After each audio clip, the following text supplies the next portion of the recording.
Naam, tukiachana na taarifa kuhusiana na makala ya afya, kwa sasa tutakuwa tunazamia michezoni, na ambapo tayari namuona mwanahabari mwenza hapa Duncan Mutua katika chumba cha habari. Tumemuita Askofu, ameingia kizimbani. Karibu sana Askofu. Nashukuru Kirobi. Kuna mengi ambayo pia tutakuwa natupilia jicho. Kumbuka timu ya taifa Harambee Stars itakuwa inajiandaa. Pia kikosi cha Medellin, kikosi cha timu ya taifa cha wachezaji wasiozidi umri wa miaka 17 kinajiandaa. Kando Safari Rally inabisha na madereva tofauti wanazidi kujiandaa. Alafu pia tutakuwa tunaelekea kule Uingereza, Manchester United kuna nini? Mashabiki naelewa pia wanaandamana. Alafu ligi ya klabu bingwa leo siku, Barcelona dhidi ya Benfica na Bayern Munich dhidi ya Leverkusen. Kirobi, ni hayo tu yale ambayo tutakuwa tunamulika kwenye matukio ya spoti.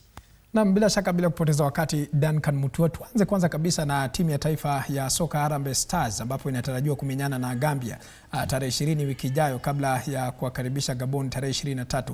Lakini bado kizungumkuti kinasalia. Je, Benni McCarthy atamtaja nani kwenye kikosi? Na pia je, Nyayo itakuwa na uwezo wa kuandaa mechi hii kweli?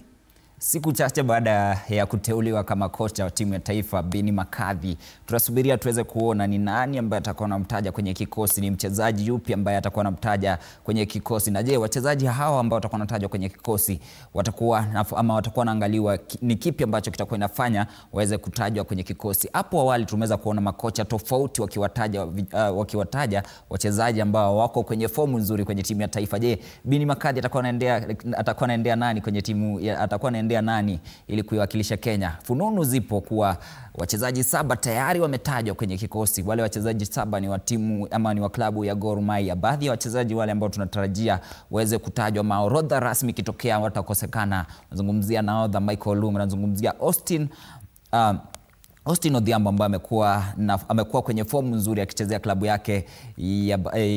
yake ya Gor Mahia. Alafu pia unazungumzia wachezaji wengine, Eric Marcelo Houma ambaye anacheza kule bara Europa, pia tunatarajia kwenye kikosi. Umeuliza, je, uga hupi utakuwa unachezewa? Kumbuka mechi ya kwanza itakuwa inachezwa, ama mechi ya kwanza itakuwa dhidi ya Gambia, ambapo timu ya taifa Harambee Stars watakuwa wanaelekea kule nchini Gambia kuweza kushiriki kwenye mechi ile.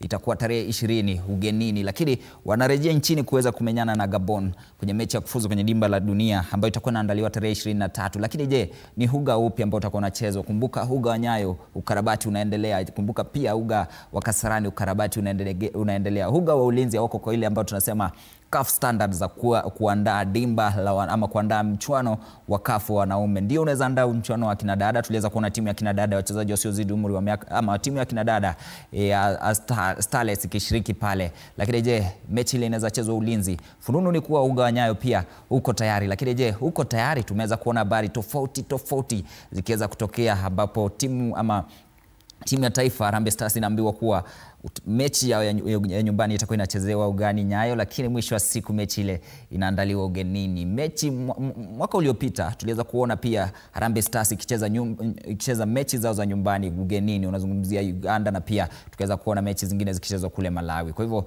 tunasubiria tuweze kuona taarifa kamili ya orodha rasmi ya kikosi cha Benni McCarthy. Lakini je, atakuwa anamwacha nje Austin Odhiambo ambao amekuwa kwenye fomu nzuri? Je, Michael Olunga kama nahodha atakuwa temwa ama atakuwa anaongezwa kwenye kikosi? Na pia Eric Marcelo ambaye amekuwa kwenye fomu nzuri akicheza kama beki wa kupanda na kushuka na timu ya taifa, atakuwa anarejeshwa tena kwenye kikosi cha Benni McCarthy. Kirobi. Naam, bila shaka. Na tukiachana na hayo, labda timu ya taifa ya soka ya kinadada wasiozidi umri wa miaka 17 Junior Starlets watamenyana na Uganda katika uwanja wa Nyayo wikendi ijayo.